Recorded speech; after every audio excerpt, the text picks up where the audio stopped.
আল্লাহ পাক বলেন ইয়া আইয়ুহাল্লাযীনা আমানু লা তাত্তাখিযুল ইয়াহুদা ওয়ান নাসারা আউলিয়া। আল্লাহ পাক বলেন হে ঈমানদারেরা, যারা আমাকে দেখো নাই, আমাকে না দেখে আমার রাসূলকেও কেউ দেখো নাই, আমার কবর দেখো নাই, জান্নাত দেখো নাই, জাহান্নাম দেখো নাই, সব কিছু না দেখেও এক আল্লাহর উপরে যারা ঈমান এনেছো, তাদেরকে আমি বলি না তাত্তাখিযুল ইয়াহুদা ওয়ান নাসারা আউলিয়া। তোমরা ইহুদি নাসারাদেরকে তোমরা বন্ধু তোমরা বানাইও না। ইহুদি নাসারা যারা মুশরিক, যারা আল্লাহ পাক অপর আয়াতে বলেন লা তাত্তাখিযুল কাফিরিনা আউলিয়া, তোমরা কাফিরদেরকে বন্ধু বানাইও না। আর এখানে শুধুমাত্র ইহুদি এবং নাসারাদেরকে বলেছেন।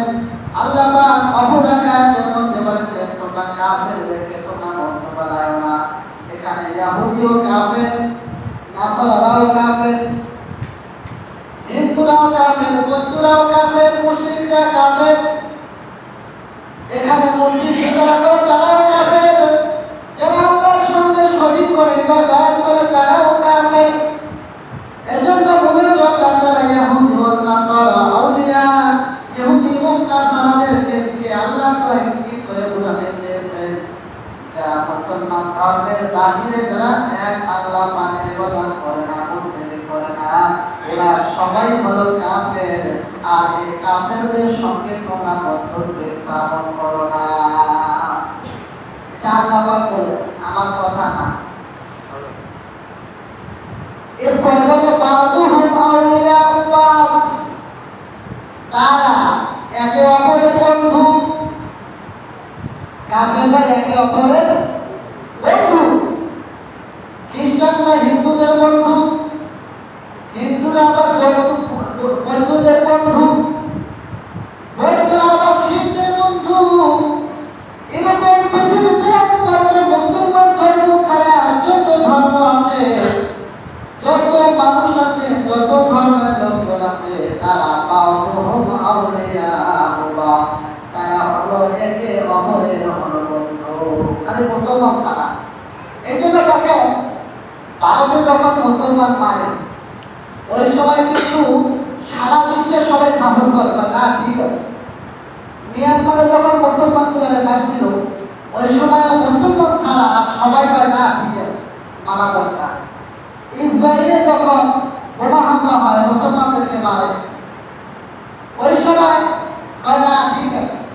ফিলিস্তিনে যখন মুসলমানদেরকে মারে, কয় না, ওটা ঠিক আছে।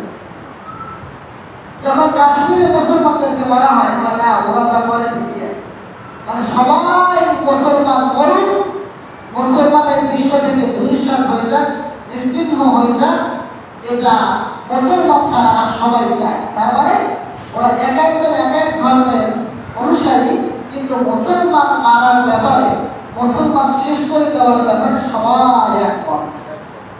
ঠিক না? ঠিক বলেন তো? আর এইটা শুধু আল্লাহ কোরআনের মধ্যেই বলেছে।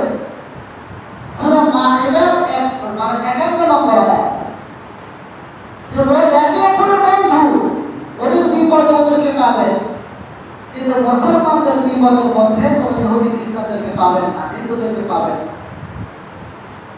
আমান ইয়াতাওয়াল্লাহুম মিনকুম ফাইন্নাহু মিনহুম ইন্নাল্লাহা লা ইয়াহদিল কওমাজ যালিমিন। নিশ্চয়ই হলো তারা যায়, আল্লাহ পাক বলেন। যাই হোক, এবার আসেন আল্লাহ পাক এই আয়াত দ্বারা কি বোঝাতে চেয়েছে। আমাদের দেশে একটা কথা আছে, এখানে মসজিদের মধ্যে নামাজ পড়তে আসে অনেক মানুষ, এক একজন এক এক মতের, এক একজন এক এক দলের।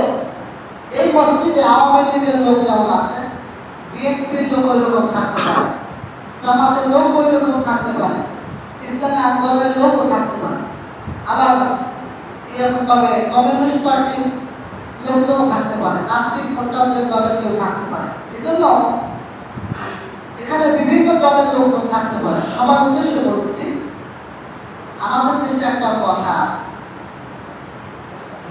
ধর্ম যার যার, উৎসব হলো সবার।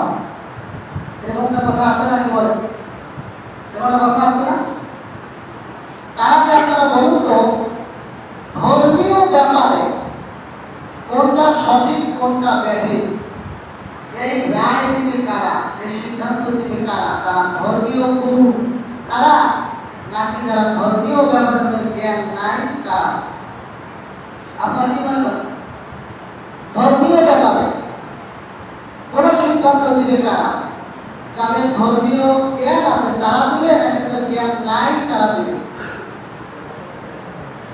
বলেন, বলেন। যাদের ধর্মীয় জ্ঞান আছে, এটা আমরা সাধারণভাবে আমরা বুঝি, তাই না? কিন্তু যখন ঈদ এবং কোরবানি, আমাদের মুসলমান ধর্মীয় যখন কোনো কাজকর্ম আসে, ধর্মীয় অনুষ্ঠান যখন আমাদের সামনে আসে, তখন কিন্তু বিভিন্ন পোস্টার, বিভিন্ন ফেসবুক, ব্যানার ইত্যাদি, এতে কিন্তু বেশিরভাগ দেখা যায় না এই স্লোগানটা। যখন দুর্গা পূজা, কালী পূজা, সরস্বতী পূজা বা হিন্দু বা খ্রিস্টানদের কোনো ধর্মীয় অনুষ্ঠান যখন সামনে এসে দাঁড়ায়, ওই সময় আমাদের দেশের মেম্বার, চেয়ারম্যান বা এমপি বা মন্ত্রী বা যে কোনো রাজনৈতিক দল, এরা ওই সময় দেখে ধর্মযাত্রার উৎসব সভা। এটা শুধু মুসলমান ধর্মের অনুষ্ঠান ব্যতী রেখে যখন অন্য কোনো ধর্মের আওয়াজ যখন আসে, তখন এই কথা বলা হয়। কেন? এর উদ্দেশ্য কি? এর উদ্দেশ্য কি? অথচ আল্লাহ পাক বলেছে, আল্লাহ পাক বলেছে যে জাহান্নামীরা মুতাআত্তাফুল ইয়াহুদ ওয়া নাসারা আউলিয়া, তোমরা ইহুদিদেরকে, তোমরা নাসারাদেরকে, তোমরা মুশরিকদেরকে তোমরা বন্ধু বানায় না। এখানে যে উৎসবের কথা বলা হয়েছে, এই উৎসব মূলত ধর্মীয় উৎসব, এটা পারিবারিক উৎসব না। ইসলামে এই কথা নাই যে আপনি হিন্দুদেরকে দেখলে আপনি বয়কট করে চলবেন, আপনি অ্যাভয়েড করে চলবেন, একটু সেফ হয়ে চলবেন না, এটা বলা হয়। এক এলাকায় থাকতে গেলে হিন্দু থাকে, বৌদ্ধ থাকে, খ্রিস্টান থাকে, মুসলমান থাকে, হ্যাঁ, সবার সাথে সামঞ্জস্যতা বজায় রেখে চলাফেরা করা, এটা হলো ইসলামের আদর্শ। আগে ভালো করে বুঝেন, ইসলাম কাউকে জোর দখল করে, কাউকে ইসলাম দখল করার কোনো হুকুম নাই, কোনো অনুমতি নাই। আপনাকে আপনার ধর্ম আপনার কাছে, হিন্দু ধর্ম হিন্দুর কাছে, বৌদ্ধ ধর্ম বৌদ্ধর কাছে, এক একজনের ধর্ম এক একজনের কাছে। মুসলমানরা কোনো কোনো এলাকায় বেশি আর হিন্দুরা কোনো কোনো এলাকায় কম। এই জন্য মুসলমানরা হিন্দুদেরকে জোর করতে পারবে না, তুমি কালেমা বলো, জোর করে গরু গোশত খাওয়াতে পারবে না, এটা ইসলাম নিষেধ। জোর করে মসজিদে আনতে পারবে না, এটা নিষেধ। জোর করে কালেমা পড়াতে পারবে না, এটা নিষেধ। এইটা যদি আল্লাহ রাসূল অনুমতি দিয়ে যেতেন, তাহলে আল্লাহ রাসূল তো এত কষ্ট করা লাগতো না। ওমরের মতো বীর পুরুষ যখন হাতের কবজায় এসেছে রাসূলের, আবু বকরের মতো দানশীল যখন আমার রাসূলের হাতের কবজায় এসেছে, ওসমানের মতো ধনী মানুষ যখন আমার রাসূলের হাতে এসেছে, হামজার মতো বীর পুরুষ যখন আমার রাসূলের হাতে এসেছে, তখন তো আমার রাসূল চাইলে মক্কার প্রত্যেকটি কাফেরদের দুয়ারে গিয়ে বলতে পারতেন যে কালেমা পড়, নইলে কিন্তু দুই টুকরা করে ফেলাবো। এরকম কোনো ইতিহাস আপনারা শুনছেন না। অথচ আমার রাসূল বলেছেন, যার যার ধর্ম তার তার কাছে। আল্লাহ রাসূল কাফিরদের ভিতরে বলেছেন, লাকুম দীনুকুম ওয়ালিয়া দীন, যার যার ধর্ম তার তার কাছে। তাহলে রাসূল বলে দিয়েছেন যার যার ধর্ম তার তার কাছে, তাহলে ইসলাম ধর্ম আর হিন্দু ধর্ম, বৌদ্ধ ধর্ম, খ্রিস্টান ধর্ম উৎসব সবার হয় কি করে? আর এইটা বলেছে যারা আলেম না তারা। মানে এখন ইসলামিক ফতোয়া, ইসলামিক রায়, এইটা আমরা বিভিন্ন নেতা নেত্রীর কাছ থেকে আমরা এখন শিখতেছি। আগে ভালো করে বুঝলেন, ভুল বুঝবেন না। আল্লাহ পাক বলেছে যার ধর্ম তার উৎসব, ঠিক না? যার ধর্ম তার উৎসব। আর আমরা বলি ধর্ম যার যার, উৎসব সবার। আচ্ছা, এই কথাটা আমরা কতটুকু বাস্তবায়ন করতে, আমি 2-3 মিনিটের ভিতরে আমি একটু বলার চেষ্টা করব। ধর্ম যার যার, উৎসব সবার। আমি 5 মিনিটের জন্য এই কথাটা আমি বেঁধে দিলাম, ঠিক আছে? ধর্ম যার যার, উৎসব সবার। আর চুপ।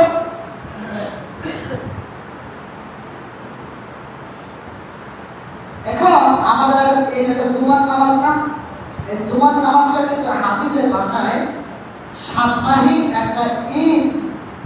সাপ্তাহিক একটা কি বলেন তো? ঈদ। আমরা ঈদের দিন যখন খুশবু আদর লাগাই, সাবান দিয়ে গোসল করি, আমরা একটু শেভ হই, আমরা একটু ফুল কাটি, নখ কাটি, আমরা যখন ঈদের দিন আমরা একটু ভালো মন্দ খাই, জুমার দিনেও কিন্তু আমরা এরকম একটু ভালো পোশাক পরে, একটু খুশবু লাগাই, একটু ভালো জামা কাপড় পরে, ঠিক না? এরকম করে তো আমরা আনন্দের সাথে আমরা মসজিদের মধ্যে আসি। এইটা হলো একটা সাপ্তাহিক ঈদ। তাহলে উৎসব যদি সবার হয়ে থাকে, আপনি দেখেন শহর বা গ্রামাঞ্চল যেখানে যাবেন, কোন মসজিদে উৎসব তো সবার, মুসলমান ছাড়া এই ঈদের উৎসবে অর্থাৎ আজকে জুমার উৎসবে কয়েকজন আপনি বেদিন পাবেন, কয়েকজন হিন্দু মসজিদের মধ্যে আসবে, কয়েকজন ইহুদি, কয়েকজন খ্রিস্টান, কয়েকজন বৌদ্ধ মসজিদের মধ্যে এসে উৎসব যেহেতু সবার, তাহলে মুসলমানদের কাতারে এক কাতারে দাঁড়িয়ে তারা নামাজ আদায় করবে। তাই এই খুশিটা ভাগ বর্ণনা করে দেবে। গেল জুমার নামাজে পাইলাম না। আমাদের দেশে কোরবানির ঈদ হয়, আর এই কোরবানির মূলত বকরা ঈদ বলা হয় কোরবানির ঈদকে। আর বকরা মানে বকরি অর্থাৎ গরু জবাই করার মাধ্যমে যে ঈদ উদযাপন করা হয় ওটাকে আমরা বলি বকরা ঈদ বা কোরবানির ঈদ। আচ্ছা, গরু জবাই করা এটা কিন্তু হিন্দু ধর্মের একটা অন্যায় কাজ, ঠিক না? কারণ ওদের ধর্ম রীতি অনুযায়ী গরু হলো ওদের মা, বাপের খবর নাই, মা। তাহলে মা সারা বছর দুধ দেয়, এজন্য মাকে ওরা হত্যা করা, গো হত্যা মহাপাপ তাদের ধর্মের নিয়ম অনুযায়ী, এটা তাদের ব্যাপার। এখন কোন কোরবানির ঈদে আপনি আপনার খুব ক্লোজ ফ্রেন্ড, আপনার কোনো বন্ধুকে আপনি কখনো দাওয়াত করে ইনভাইট করে আপনি কখনো গরু গোশত খাওয়াইতে পারছেন? থাকে আশা রাখতে হলে আমি পারছি। দাওয়াত গ্রহণ করবে অনেক বন্ধু, প্রেস্টিজের ব্যাপার, বন্ধু দাওয়াত দিয়েছে কোরবানির ঈদে, দাওয়াত কিন্তু ঠিক গ্রহণ করবে সম্মানের কাছে, কিন্তু লাস্ট পর্যায়ে কবে দোস্ত মনে বলবে, দোস্ত আসলে তো আমার আশার অনেক ইচ্ছা ছিল, তুমিও তো আমাদের দুর্গা পূজায় গিয়ে লাড্ডু খাইছিলা, আমারও তো গরু গোশত খাইতে মনে চায়, আর তোমাদের ঈদের যাইতে মনে চায়, কিন্তু আমার একটা সমস্যা, ওই ইন্ডিয়া থেকে আমার বড় ভাই ফোন দিছে, জরুরি ভিত্তিতে তো ইন্ডিয়া বেড়াইতে যাইতে হবে, এই জন্য আমি তোমার ওই দিনটা তোমার বাসায় যাইতে হয় না, দোস্ত কিছু মনে করিল না, পরবর্তীতে আসলে ইনশাআল্লাহ আবার যাবো। আসলে ইন্ডিয়া ফিন্ডিয়া কিছু না, আপনার ঘরে যে গরু গোশত রান্না হয়েছে এটা সে খাবে না, এই জন্য সে অন্য একটা কথা বলে আপনার কাছে এসে বাসা থেকে চলে গেল।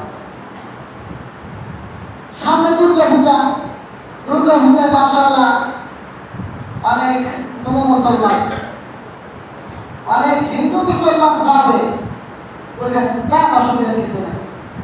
আপনি যে মণ্ডপে গেলেন ওই মণ্ডপে নিশ্চয়ই আপনার কোনো না কোনো বন্ধু ওখানে অবশ্যই আছে, কলেজের একসাথে লেখাপড়া করে বা চাকরি করে একসাথে, এরকম অনেক বন্ধু আছে, বিভিন্ন বয়সে থাকতে পারে।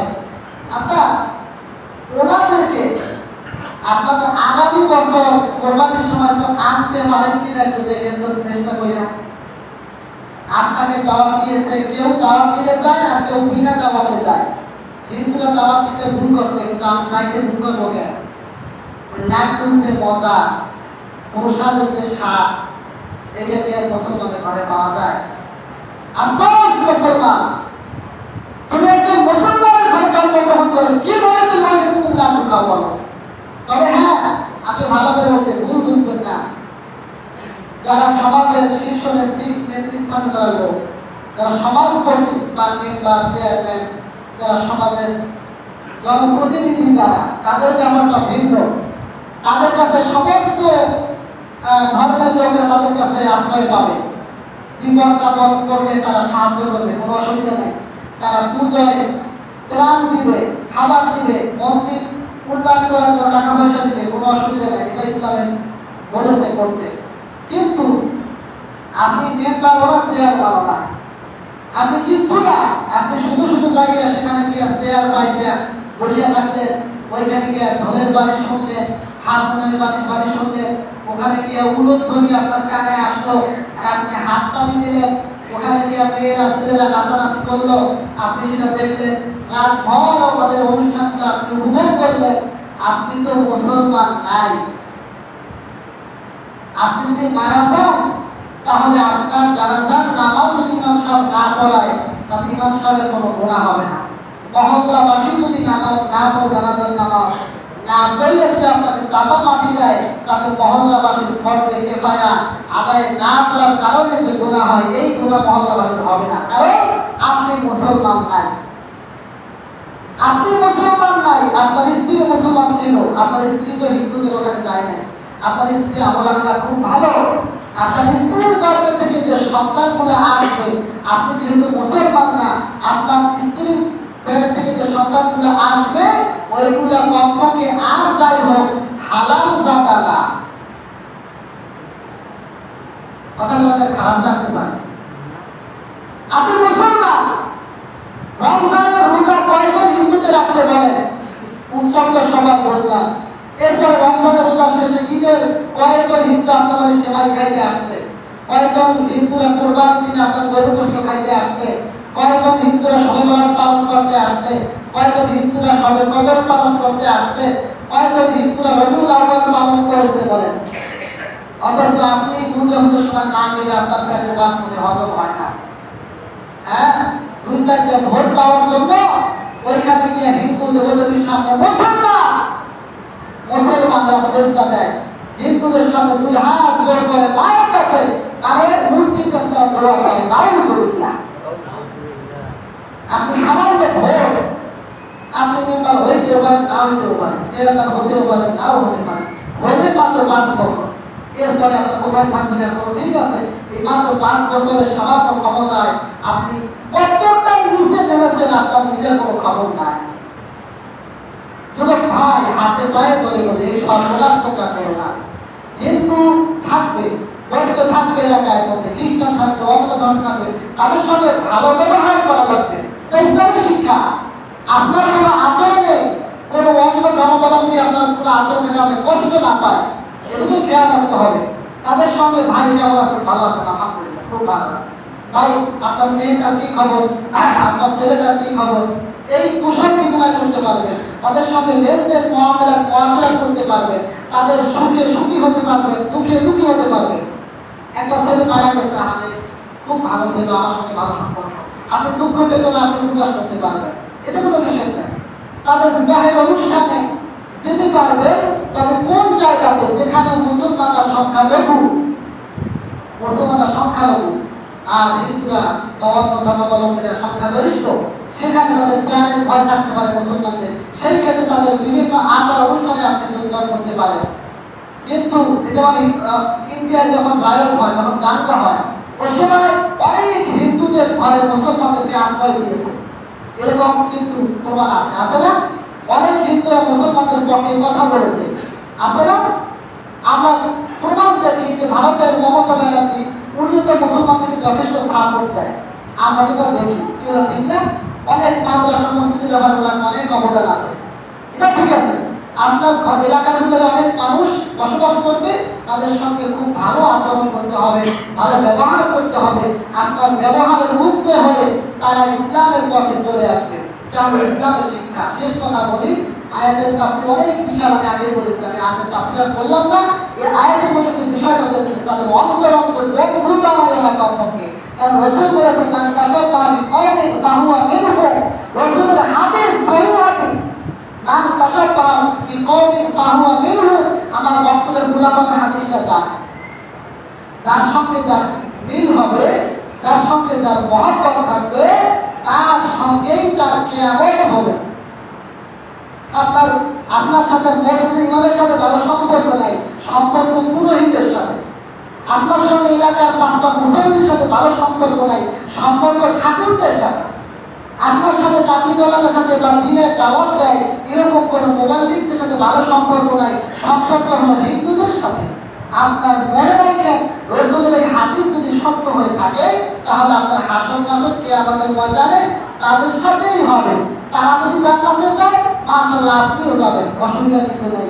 আর তারা যদি জাহান্নামে চলে যায়, আপনার হাসর নাসর একসাথে তাদের সাথেই হবে, একসাথে হবে। এটা আমার কথা না বাবা, আমাকে ক্ষমা করবেন, এই কথাটা আমার না, আমি রাসূলের হাদিস থেকে বলেছি। মান তাশাব্বাহা বিকওমিন ফাহুয়া মিনহুম, যে যার সঙ্গে যার কিয়ামত মিল হবে, মহব্বত হবে, তার সাথেই তার হাসর নাসর হবে। সাবধান বাবা, সাবধান। অনেক বয়স্ক আছে, অনেক মুরব্বী আছে, অনেক যুবক ভাইরা আছে, আমি সবার কাছে হাতে পায়ে ধরে বলি, বাবা কমপক্ষে ওই জায়গায় যাইও না, মসজিদ চেনো, মন্দির বেশি চিনতে যাইও না, মন্দিরের উলুধ্বনি তোমার কাজের মধ্যে আইলো না, তুমি কোন সময় হিন্দু হয়ে যাচ্ছ তোমার নিজের খবর নেই। তুমি কালেমা পারো না, কালেমা শাহাদাত জিজ্ঞেস করলে থেকে অর্ধেক মানুষ পারবে না। কালেমা শাহাদাত অর্ধেক মানুষ পারবে না। কালেমা পরিবার যে অর্থ, এই অর্থটা জিজ্ঞেস করলে শতকরা 90 জন পারবে না, 90 জন পারবে না। আপনি কিসের মুসলমান? আপনার এগুলোর খবর নাই। সূরা ফাতিহা পড়তে গেলে 100 ভুল যাবে, দোয়া কবুল তো আপনি করতেই পারবেন না। অথচ আপনি হিন্দুদের কাছ থেকে আপনি লাড্ডু খাবেন, প্রসাদ খাবেন, আর আপনি মুসলমান থাকবেন, এত সোজা না। আপনার কি রাগ হইলে আমি কোরআন থেকে আলোচনা করেছি। খবরদার কোন জীবন যেন হিন্দুদের কোনো পূজায় না যায়। তবে হ্যাঁ, যে এলাকায় মুসলমান বেশি হিন্দু কম, সে এলাকায় তাদের ধর্মীয় প্রতিষ্ঠানগুলো রক্ষণাবেক্ষণের দায়িত্ব মুসলমানদের, এটাও সঠিক। তবে হ্যাঁ, আমি মেন বলো না, চেয়ার বানো না, এই এলাকায় চেয়ার বানাচ্ছে, মেন বানাচ্ছে তাদের দায়িত্ব। তারা যদি বলে এই সলিমতি আজকে মন্দির পাহারা দিন কেন, কোনো আমাদের মুসলমানদের মন্দিরে এসে হামলা করতে না পারে, এই পাহারাটা আপনি করতে পারবেন। তাদের জীবিকা নির্বাহ করতে তাদের কোনো সহযোগিতা করতে পারবেন, তাদের ধর্মীয় অনুষ্ঠান আপনি পরিচালনা করার জন্য সহযোগিতা করতে পারবেন। হাটহাজারী মাদ্রাসা হলো বাংলাদেশের মধ্যে সবচেয়ে বড় মাদ্রাসা। এই হাটহাজারী মাদ্রাসার সাথেই বড় এক মসজিদ। কোনোদিন তো হাটহাজারী মাদ্রাসার ছাত্ররা ওখানে গিয়ে হামলা করবে না। যদি হামলা করার চেষ্টা করতে একটা ইট ভাগে হয়তো না বলবে ছাত্ররা। বাংলাদেশের বহু মসজিদ আছে যার সামনাসামনি মন্দির আছে, আছে না এরকম? অনেক আছে। কোনোদিন কি মসজিদের মুসল্লিরা তাই হিন্দুদের ওখানে হামলা করছে? হামলা করে নাই। ভারতে যে ওই যে বাবরি মসজিদ নিয়ে গন্ডগোল এখনো চলতেছে, এই বাবরি মসজিদ ভাঙার পরে আমাদের দেশের কোন মুসলমানরা ক্ষিপ্ত হইয়া কোন মসজিদ ভাঙচুর করছে? করে নাই। তবে হ্যাঁ, এইটা ধরা খাইছে যে মুসলমানদেরকে ভাসানোর জন্য হিন্দুরা নিজেদের মূর্তি নিজেরাই ভাঙছে, ভাঙিয়া পর্যন্ত মুসলমানরা ভাঙছে। কি বলে এরকম কয়েকটা ভোটার আসছে না কয়েক বছর আগে? খবরদার ভাই, খবরদার। সামনে পূজা আসতেছে, সাবধান। এই যে বাজারে যান, মার্কেটে যান, দেখেন মুসলমানদের ঘরের দোকানের সামনে থেকে হিন্দুদের গেট সাজাইছে, লাইটিং করছে, কেউ তো কিছু বলতেছে না। আমরা নিরীহ ধর্ম, আমাদের ইসলাম ধর্ম শান্তির ধর্ম, শান্তিতে বিশ্বাসী আমরা, কোনো অশান্তিতে আমরা বিশ্বাস করবো না। আমরা কাউকে জোর করে কালেমা পড়াবো না, আমরা কাউকে জোর করে গরু গোশত খাওয়াবো না, আমরা কাউকে জোর করে এরকম ভাবে ঈদের নামাজে আনবো না। কিন্তু ধর্ম যার উৎসব সবার, এই কথাটা আমাদের দেশের রাজনীতিবিদরা সাপোর্ট করলেও এটা আমাদের ইসলামের সাথে একেবারে সাংঘর্ষিক কথা। এই কথার সাথে আমরা কখনো একমত হতে পারি? কখনো পারি না। যার ধর্ম তার উৎসব। হিন্দুদের ধর্ম হিন্দুদের দুর্গা পূজা, হিন্দুদের ধর্ম হিন্দুদের কালী পূজা, হিন্দুদের ধর্ম হিন্দুদের সরস্বতী পূজা, হিন্দুদের ধর্ম হিন্দুদের লক্ষ্মী পূজা, আর ওদের পূজা আছে সব ওদের। আর আমাদের মুসলমান ধর্ম, মুসলমানদের ঈদ, মুসলমানদের ধর্ম মুসলমানদের কোরবানি, মুসলমানদের ধর্ম মুসলমানদের নামাজ, আযান, মসজিদ, মাদ্রাসা, এগুলো আমাদের। ঠিক আছে না? ইনশাআল্লাহ আমরা কেউ সেখানে যাব না। কত প্রমাণ আছে হিন্দুরা চেয়ার পায় না মুসলমানদের কারণে, অনেক প্রমাণ আছে। হিন্দুরা মানে মুসলমানরা যাইয়া বসে, ভালোভাবে হিন্দুরা যাইয়া সামনে জায়গা পায় না, মুসলমানরা বসে সব বুকিং করে ফেলেছে জায়গাগুলো। খবরটা আফসোসের বিষয়, কেন যাবে? আল্লাহ পাক আমাদেরকে কথাগুলোর উপরে আমল করার তৌফিক দান। কেউ রাগ হয়েছে